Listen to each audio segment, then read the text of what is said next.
क्षेत्रों में अनेक भिन्न भिन्न शैलियों के मंदिरों का निर्माण हुआ था, जिनमें उत्तर तथा दक्षिण भारतीय दोनों कर्मों का प्रयोग हुआ था। कुछ विद्वानों ने इस क्षेत्र के मंदिरों को नागर या द्रविड़ शैली से हटकर उनकी मिश्रित शैली माना। कुछ विद्वानों ने इस क्षेत्र के मंदिरों को नागर एवं द्रविड़ शैली से हटकर उसकी मिश्रित शैली माना है।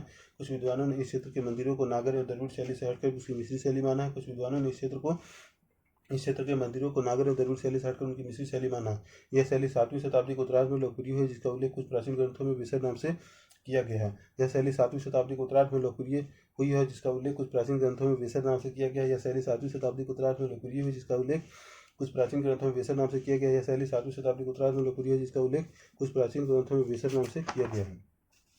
7वीं शताब्दी के आखिरी और 8वीं शताब्दी के आरंभिक दशकों में एलोरा की महत्वाकांक्षी परियोजना अधिक महत्व बन गई थी। 7वीं शताब्दी के आखिरी और 8वीं शताब्दी के आरंभिक दशकों में एलोरा की महत्वाकांक्षी परियोजना अधिक बन गई थी।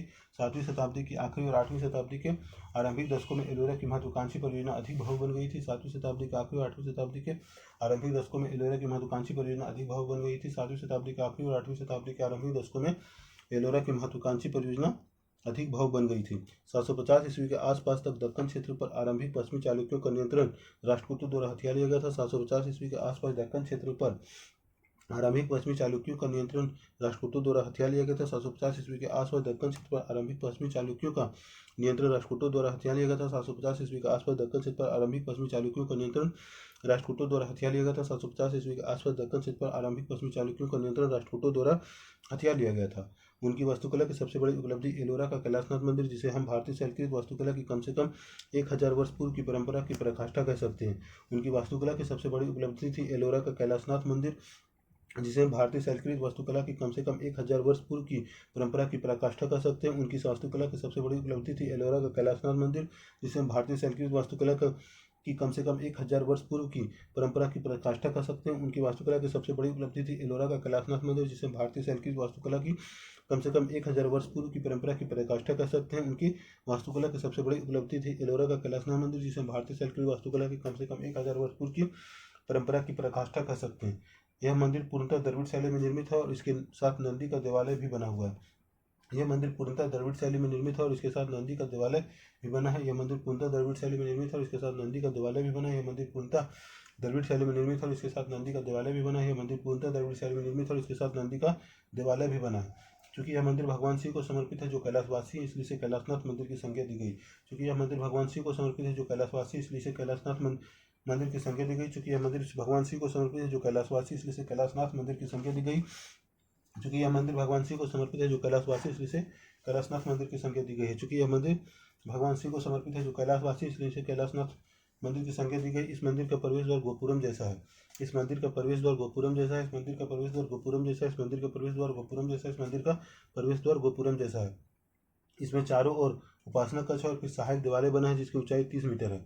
इसमें चारों ओर उपासना कक्ष और फिर सहायक दिवाले बना है, जिसकी ऊंचाई 30 मीटर है। इसमें चारों ओर उपासना कक्ष और फिर सहायक दिवाले बना है, जिसकी ऊंचाई 30 मीटर है। इसमें चारों ओर उपासना कक्ष और फिर सहायक दिवाले बना है, जिसकी ऊंचाई 30 मीटर है। इसमें चारों ओर उपासना कक्ष और फिर सहायक दिवाले बना है, जिसकी ऊंचाई 30 मीटर है। महत्वपूर्ण बात तो यह है कि यह सब एक जीवन शैलखंड पर उकेर कर बनाया गया है। महत्वपूर्ण बात तो यह है कि यह सब एक जीवन शैलखंड पर उकेर कर बनाया गया है। महत्वपूर्ण बात तो यह है कि यह सब एक जीवन शैलखंड पर उकेर कर बनाया गया है। महत्वपूर्ण बात तो यह है कि यह सब एक जीवन शैलखंड पर उकेर कर बनाया गया है। महत्वपूर्ण बात तो यह है कि यह सब एक जीवन शैलखंड पर उकेर कर बनाया गया है।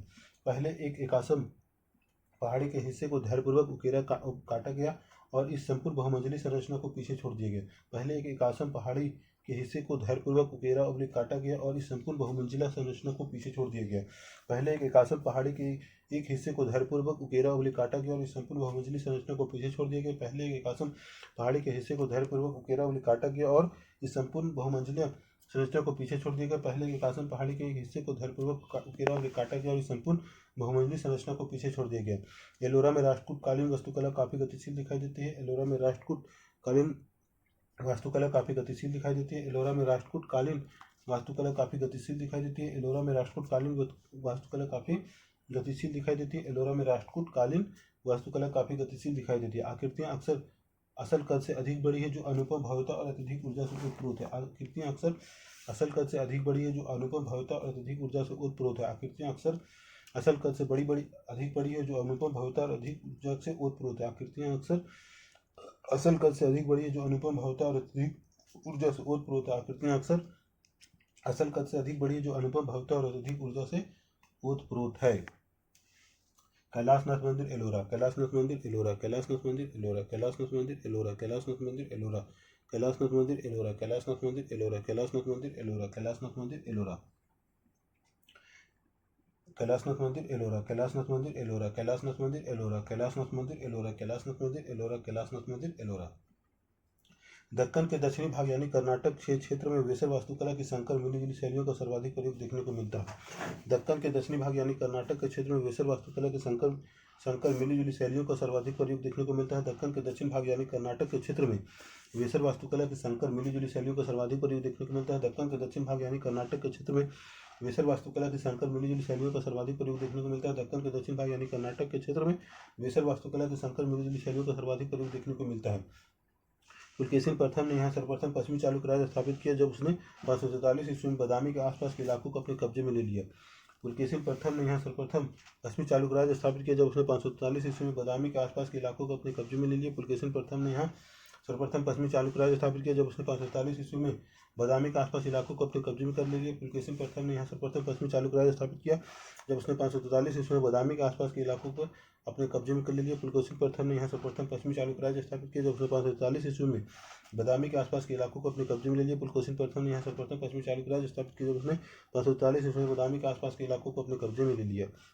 आरंभिक पश्चिमी चालुक्य शासकों ने अधिकांश दक्कन पर 8वीं शताब्दी के मध्य भाग तक शासन किया, जब तक कि राजपूतों ने उनसे सत्ता नहीं छीन ली।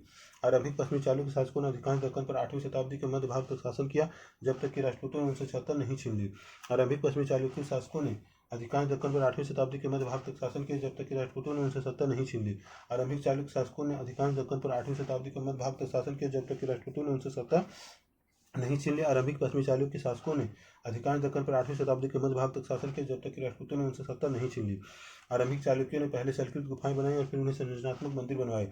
आरंभिक चालुक्यों ने पहले संस्कृत गुफाएं बनवाई, फिर उन्होंने संरचनात्मक मंदिर बनवाए। आरंभिक चालुक्यों ने सबसे पहले संस्कृत गुफाएं बनाई और फिर उन्होंने संरचनात्मक मंदिर बनाए। आरंभिक चालुक्यों ने पहले संस्कृत गुफाएं बनवाई, फिर उन्होंने संरचनात्मक मंदिर बनवाए। आरंभिक चालुक्यों ने पहले संस्कृत गुफाएं बनाई, फिर उन्होंने संरचनात्मक मंदिर बनवाए।